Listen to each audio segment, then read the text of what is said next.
Oh my God, what was I thinking?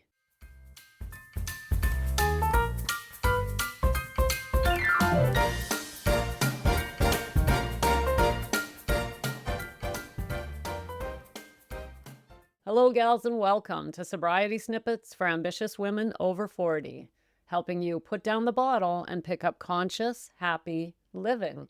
It is Sanctuary Saturday, a segment of the Sobriety Snippets where we focus on that so important first year of sobriety. And gals, today we're going to talk about how we transform and what it actually is, like what is actually happening when we change and how do we help it along. But you know how you sometimes look back? Well, I know you know because you struggle with alcohol, and you look back at something you did in the past and you think, what was I thinking? How could I have even done that? Now, let's be clear here. I'm not talking about the night before because, look, alcohol makes us do ridiculous things. So that's out. I mean, that's just, okay, what comes along with this problem? I'm actually talking about eras of your life where you think, I can't imagine doing that again. I can't imagine doing that. Meaning it could be even a job you took on in your 20s. It could be a relationship you allowed yourself to be in and you look back and go, what was I thinking? That's what I'm talking about here. Hopefully you have a lot of those in your past because if you do, it means you're growing. If you haven't changed much over the decades, you probably have been stagnating, and that is probably due to alcohol. But what we really want to do is be able to look back and not in judgment. I'm not saying we look back in judgment and go, oh my God, I was so stupid, or what happened? We look back with deep compassion and objectively and just look at where we were and where we are now. And I'm telling you, one way to tell if you've changed is the way you view your past. Now, we got to be really careful here. If you're still drinking or in very early sobriety, this whole thing that I'm talking about here today is just going to get all tangled up with actual drinking. And as I started out by saying, we can't use what I'm saying here and apply it to drunkenness. I mean, you're drinking, you did something stupid. That's a totally different story. I'm talking about evolving and looking back at your own past, not with judgment or even necessarily that it was something you disapprove of, but just that it's different, that you're just like, wow, that's just not how I would show up today. That means you're growing.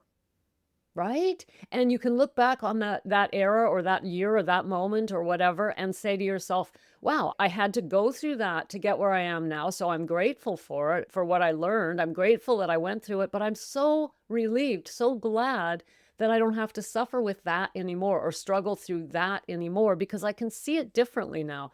I can look back on that and go, oh, okay, I see why I showed up like that, but I also see how it will never work or it wouldn't have worked or why it didn't work. But I can also see how it changed me and brought me to where I am today. This type of backward looking, and I started this episode by saying, sort of facetiously, oh my God, what was I thinking? And it's probably not the best thing I should, because we don't look back in that kind of judgment. This is not a regret thing. It's a being able to recognize how you've grown. And do you know what's happening when you change like that? You are moving from one level of consciousness to a higher level of consciousness, or a state of being, or perhaps in its simplest terms, we're talking about a mood. Now, mood is not the greatest word because it implies, mood can change from morning, noon, and night. But really, it is the way you show up in the world, the way you feel, generally speaking, consistently. So mood, not great. But it's a state of being, a way of showing up, a way of walking through the world. And that changes. And what you're doing when it changes, unless you're digressing, and we can talk about that in a moment, let's not forget digression, but let's first talk about moving up the scale. When you look back and realize that you would not respond the same to something, that is the moment when you can genuinely see that you've changed. You can genuinely claim the status of, I've changed. I've grown. How do I know? I know because I wouldn't do that. and I wouldn't do that. And I see the problem with how that was. I used to show up like this. Listen, gals, I'm not the same person. I'm unrecognizable from the woman who started this journey in 2018 in so many ways. I mean, I could list them for you. You want to meet someone judgmental? That was me. I was a smart ass and know-it-all. I was judgmental outwardly, but also, more importantly, deeply inwardly. I was going to say I disapproved of myself, but that's ridiculous. I despised myself. And because I felt so much inner disgust, that was turned outward, and I was constantly judging the world and saying, yeah, well, it's easy for them to say. I was full of self-pity because I had been through so much. I was full of blame. It certainly wasn't my fault. It had to be somebody else's fault. I know I sound like a horrible person. You're probably like, oh my God, I don't want to listen to a person like that. But honestly, gals, that was me. I got to be honest, right? And so I can look back in amazement. I don't beat myself up, but I feel so grateful that I can now just with compassion look back at that Becca and recognize that she was so afraid, so lonely, so full of anxiety because she couldn't find her way out of this massive problem she had. And no matter how much she tried, she just kept falling back into the bottle, into the bottle, into the bottle. It was such a painful way to live that I have deep compassion for her. But I'm also grateful for her because she brought me here. She showed up when it was hard to show up in the very beginning. She took the uncomfortable action that she had to take. So I could evolve to this point today where I don't even have to think about alcohol. It's just non-issue, where I know that I can show up with patience and compassion and non-judgment, both of myself and others. What has happened to me is I have gone up the scale of consciousness. I'm actually at a higher state of consciousness. This doesn't make me better or worse than the former Becca. It doesn't make me better or worse than any other human on earth. It simply means I'm at a different level. It's like you wouldn't say, let's go out to high school. You wouldn't say to someone in grade 8, oh, you're an idiot. You're only in grade 8. Well, I'm in grade 10. Ha ha ha. No, they're just in grade 8. They haven't come to grade, like, right? That we would no more judge the levels of consciousness than we would judge somebody who has just simply hasn't moved along yet. They're not there yet. And as long as we recognize that, we can start getting really excited about moving up that scale. Now, there are entire books written on this. Fred Dodson wrote one called Levels of Energy, meaning levels of consciousness.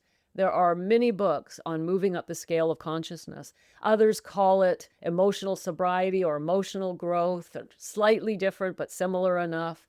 It's about evolution, emotional evolution, spiritual evolution, or maturity, if you like. And the interesting thing about the scale, another scale, by the way, that's a good one, an interesting one is David R. Hawkins, who writes about this. And he also writes about the letting go technique. But he talks about this scale. And people have created a scale using numbers just so we have a way of thinking about it. So theoretically, somebody who's at 1,000 is an enlightened being. You're practically God on earth. You're an enlightened being. And from there, it goes all the way down the scale to below 100, where you're not much better than an animal. You know, you're completely so unevolved that you're completely tied to the senses. You're full of resentment and fear, and people at that level on the scale are afraid. They're impossible to even reach, right? Think of people in prison, habitual criminals. They haven't evolved enough to even recognize the value of not breaking the laws of our society. So I'm no better, no worse. You're no better, no worse. We're just at a different level of consciousness. It's a beautiful study, I can tell you that. But in terms of our sobriety, we can keep it super simple if we want to. You can go out and study it, or you can just think of it this way. Do I look back on my former self and recognize that I'm different? And this should be something you can look back on with 1 year. You can just look at 1 year ago. Are you journaling? I hope so, because a journal is an excellent way to keep track of how you approach life differently. But not just 1 year, even 6 months.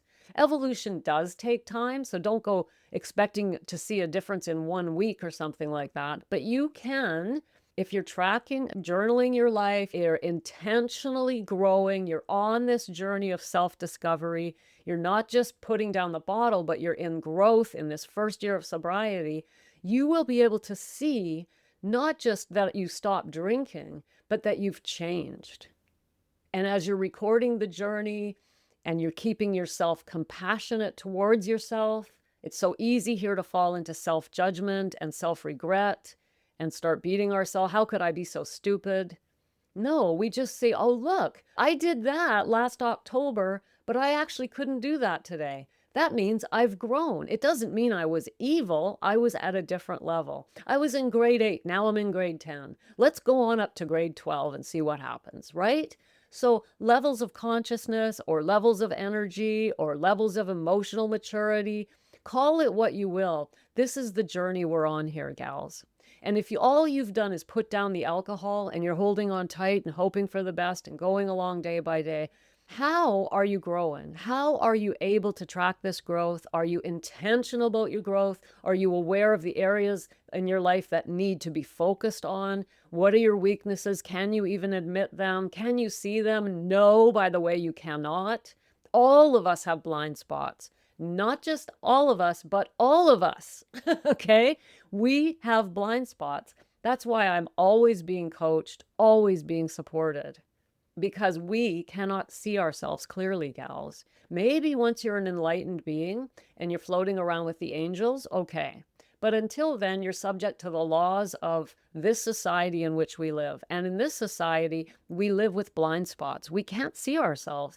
And we need an objective second person to help us see ourselves, to reflect back to us what we are putting out in the world. Now, sometimes that can be painful, but it doesn't have to be. It certainly shouldn't be harsh or judgmental, but someone who can reflect back. Have you noticed that you've been saying this for 5 weeks now? That's something a coach might say to you, right? Have you noticed that this is exactly what you were saying to me 2 months ago or a month ago? It's just a question. Have you noticed?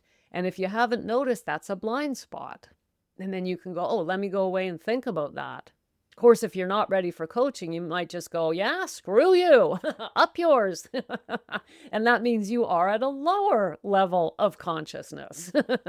Gals, I'm talking about growth here because that's what this first year and beyond is all about. We want to be growing because it is so much fun. It is so rewarding and so deeply, deeply satisfying on a spiritual and emotional level. And that's what I want for you. If you want to make sure you're deeply into the Snippet Land ecosystem, today's the day. Go to the show notes, tap the link, sign up for my guides, and I'll send them all to you. And that will, in return, give me your email address so I can make sure you're getting all the goodies that I'm sending out to your inbox as well as into your ears through the snippets. Thanks for popping in. Be sure to come back next time so I can keep your head on straight. Sending you buckets of love.